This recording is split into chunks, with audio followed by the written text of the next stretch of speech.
My fiancée said, "I'm not wasting my 20s living somewhere with no nightlife."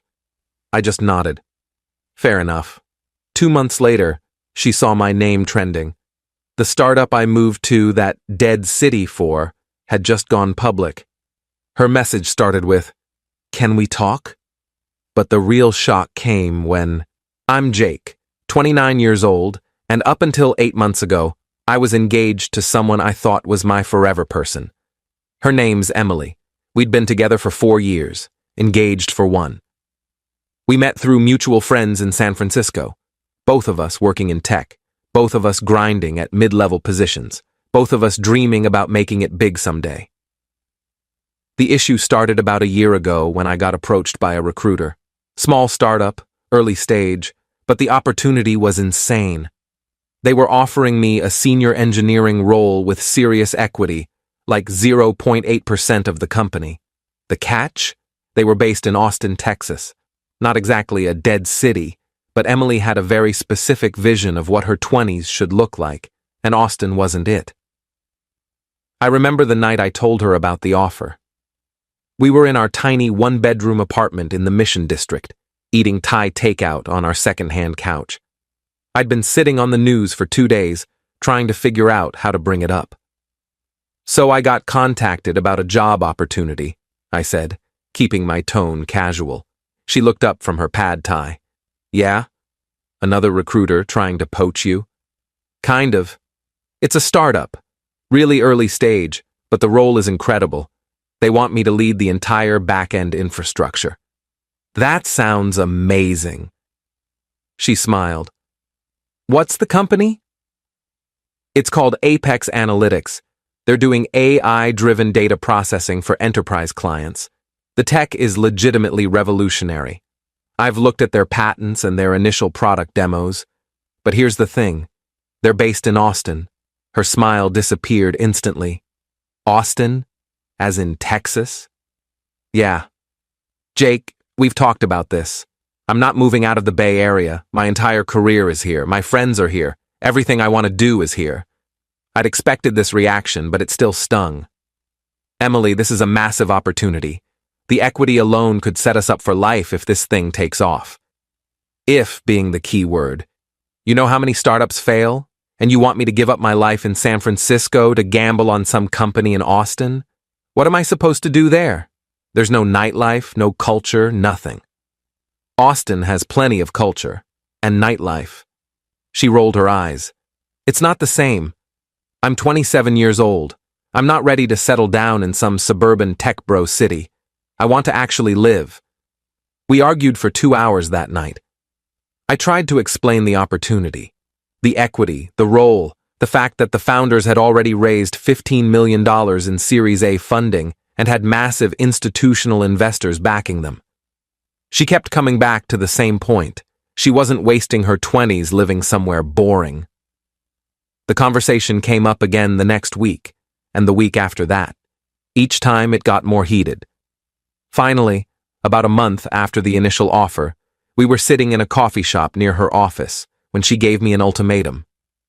"Jake, I love you, but if you take this job, I'm not coming with you. I can't. I won't." I stared at my coffee. "So what are you saying?" "I'm saying you need to choose. Me or the job.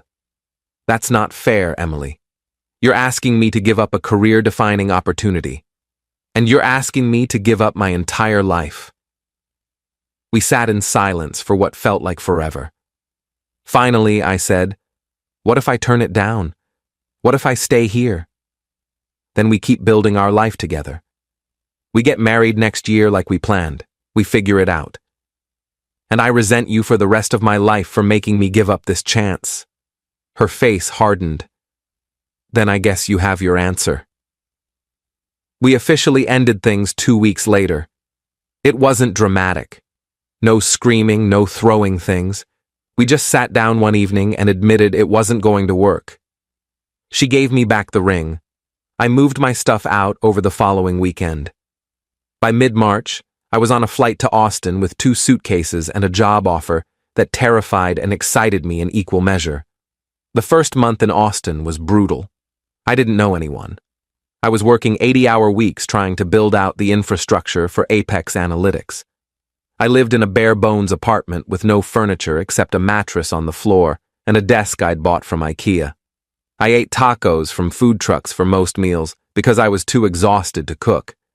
Every night I questioned whether I'd made the right choice, but the work was incredible. The team was small, only 12 people when I joined, but everyone was brilliant. The founders, David and Priya, had this vision that was so clear, so ambitious, that you couldn't help but believe in it. We were building something that could legitimately change how enterprises handle data processing. And my equity package? If things went well, it could be worth something real. I didn't talk to Emily for the first 2 months. She'd unfollowed me on social media, and I'd done the same. It was easier that way. But I thought about her constantly.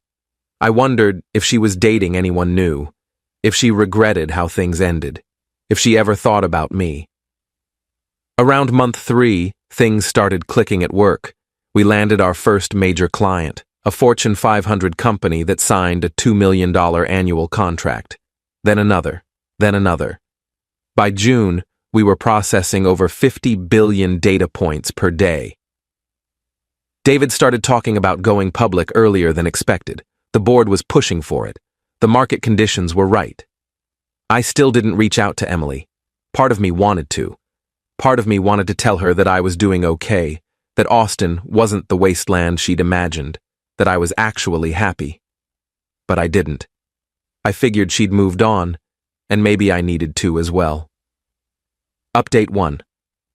In August, David called an all-hands meeting. The entire company, which had grown to 40 people by then, crammed into our office space. He and Priya stood at the front, and you could tell from their faces that something big was happening. "We're going public," David announced. "The IPO is scheduled for October 15th.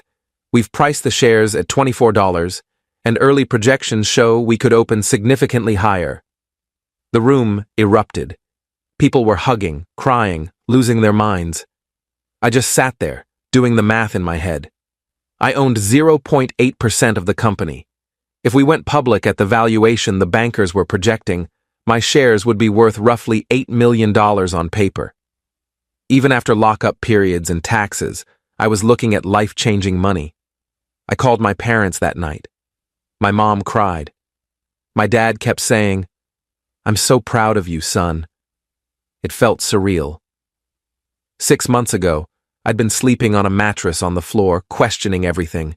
Now I was potentially looking at generational wealth. The weeks leading up to the IPO were insane. Press coverage, interviews, photo shoots. The company's name was everywhere. Tech blogs, financial news, even mainstream media. And because I was one of the early employees and led a critical part of the infrastructure, my name came up in several articles. Not prominently, but enough that people who knew me would see it. October 15th arrived. I woke up at 5 a.m., too nervous to sleep. The market opened at 6:30 a.m., Pacific time. I watched from my apartment as our stock ticker appeared on the NASDAQ screen. We'd priced at $24. Within the first hour of trading, we hit $41. By the end of the day, we closed at $38.50. I sat on my couch, staring at my brokerage account. On paper, I was worth just over $12 million. It wasn't liquid yet. I couldn't touch most of it for 6 months due to lockup agreements. But it was real. My phone was blowing up with messages from friends, former co-workers, people I hadn't talked to in years. Everyone wanted to congratulate me. Emily's message came through around 8 p.m. that night. "Hey Jake, I saw the news about Apex. Congratulations. That's incredible. Can we talk?" I stared at the message for a solid 10 minutes. Part of me wanted to ignore it. Part of me wanted to respond immediately. I settled on waiting until the next morning. I replied, "Thanks. Sure, we can talk. What's up?" Her response came within minutes. "Can I call you?" We talked that night. It was awkward at first. Long pauses, stilted conversation, but eventually she got to the point. "I made a mistake," she said. "I shouldn't have given you that ultimatum." I was scared of change, and I was selfish. I've been thinking about it a lot, and I miss you, Jake. I miss us. I didn't say anything. I know the timing of this looks bad, she continued. I know you probably think I'm only reaching out because of the IPO, but I've been thinking about this for months. I just didn't know how to reach out, and when I saw the news, it felt like a sign. A sign, I repeated, my voice flat. I know how that sounds, but I mean it. I've dated a couple people since we broke up, and none of them were right. I kept comparing them to you, and I realized that I let the best thing in my life go because I was too stubborn to take a risk. Emily, it's been 8 months. I know, and I'm not asking you to take me back right now. I want to see you, to talk in person. I'm willing to fly to Austin. I just want a chance to explain. Update 2. I didn't respond to her request right away. I needed time to think. The truth was, hearing her voice again stirred up feelings I thought I'd buried. I'd loved her. I'd wanted to marry her, and some part of me, despite everything, still cared about her, but I wasn't stupid. The timing was suspicious as hell. She'd had 8 months to reach out. She could have called after 1 month, or 3, or 6, but she waited until my name was trending alongside a company valued at over $1 billion. I talked to my friend Marcus about it. He'd moved to Austin around the same time I did and worked at a different startup. We grabbed beers one night, and I laid the whole situation out for him. Man, don't do it, he said immediately. She's 100% coming back because of the money. You don't know that. Jake, come on, you're smarter than this. She dumped you because you were moving to what she called a dead city. Now that city turned you into a multimillionaire, and suddenly she's had some grand epiphany about how much she misses you? That's not a coincidence. Maybe she's being genuine.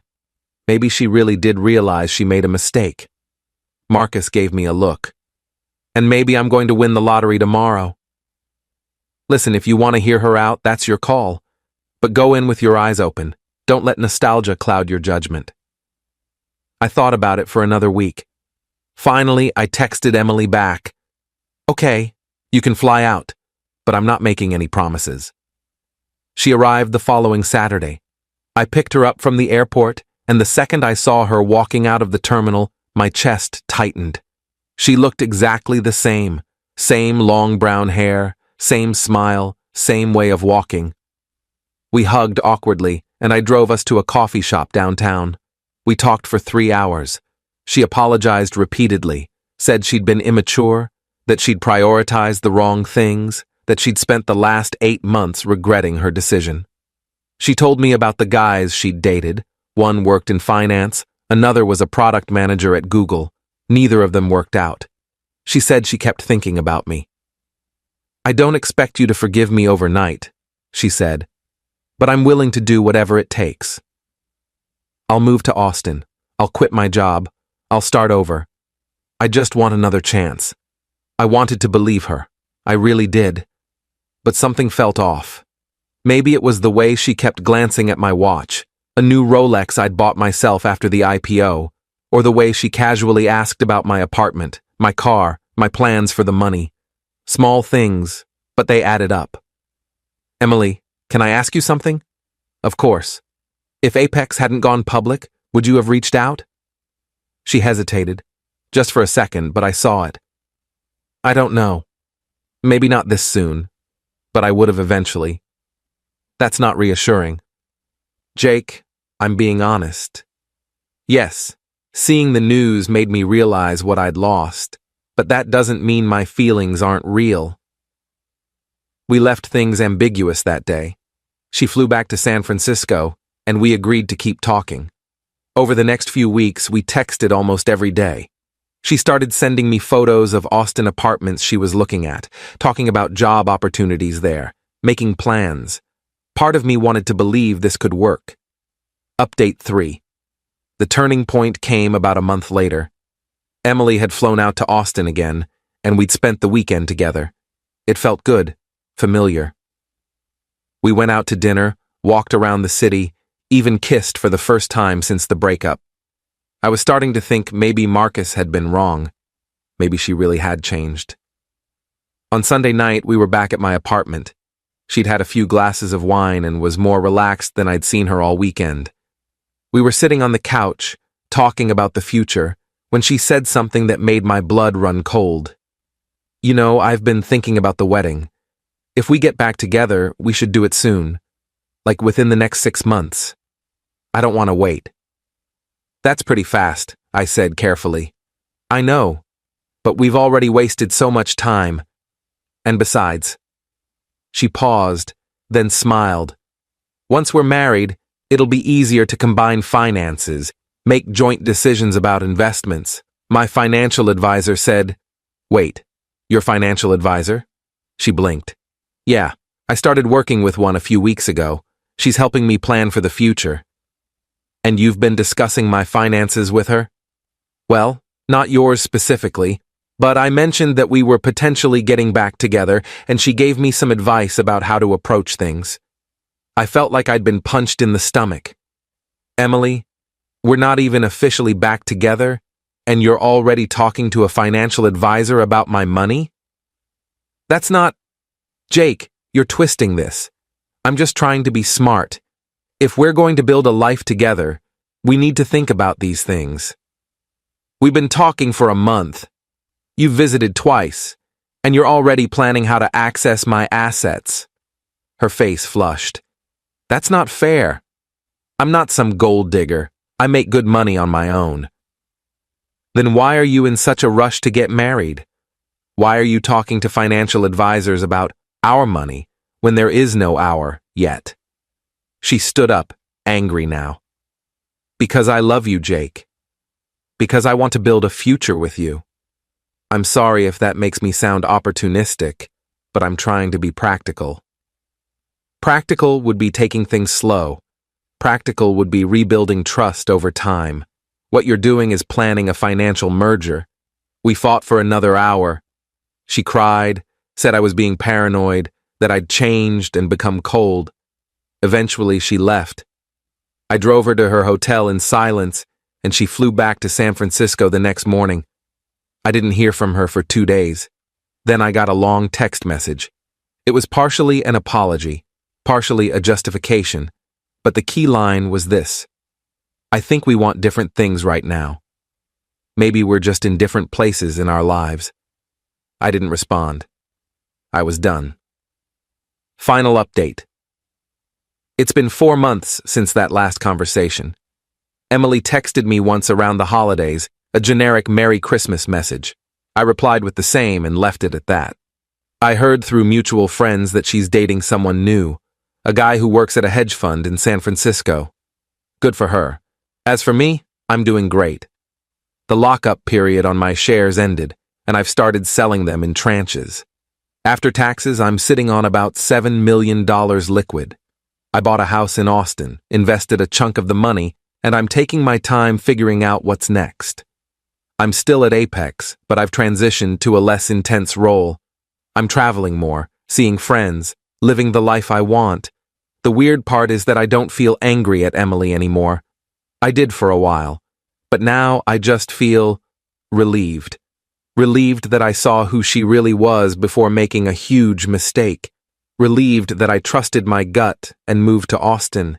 Relieved that I didn't let nostalgia or loneliness cloud my judgment. Someone asked me recently if I regret how things ended with her. Honestly, number. She showed me exactly who she was when she gave me that ultimatum, and she showed me again when she came back only after the money appeared. I'm grateful for both lessons. Edit 1. For anyone wondering, yes, I'm dating again. Nothing serious yet, but I'm in no rush. Turns out Austin has a pretty solid dating scene. Who knew? Edit 2. A few people have asked about the other early employees at Apex. Most of us are still there, though a couple have left to start their own companies. The culture's still great, and we're all doing well financially. It's wild to think about how different my life would be if I'd stayed in San Francisco. Edit 3. Emily's friend reached out to me a few weeks ago saying Emily wanted to clear the air and talk again. I politely declined. Some doors are better left closed.